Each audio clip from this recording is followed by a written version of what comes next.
კახეთის რეგიონში 24,000-მდე ტონა ყურძენია გადამუშავებული. ამ ეტაპზე მოსავლის დაბინავება დედოფლის წყაროს, სიღნაღის, გურჯაანისა და ყვარლის მუნიციპალიტეტებში მიმდინარეობს. ღვინის საწარმოებს ყურძენი 1300-მდე მევენახემ ჩააბარა. გადამუშავებული ყურძნიდან 12,000 ტონამდე საფერავი, 7,000 ტონამდე რქა წითელი, დანარჩენი კი სხვადასხვა ჯიშის ყურძენია. რთველი საკოორდინაციო შტაბში დარეგისტრირებულია 350-მდე ღვინის კომპანია მარანი, რომლებიც ყურძნის მიღება გადამუშავების პროცესში ჩაერთვებიან.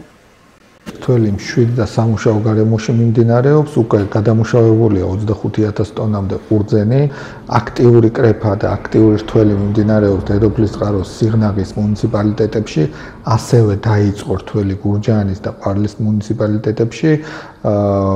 მთავრობის გადაწყვეტილებამ რომ აქცენტი გააკეთოს ყურძნის ხარისხზე, კარგად იმოქმედა მოსახლეობაზე, ითვალისწინებენ ხარისხის მიმართ წაყენებულ მოთხოვნებს და შესაბამისად ელოდებიან, რომ ყურძენი იყოს კონდიციური.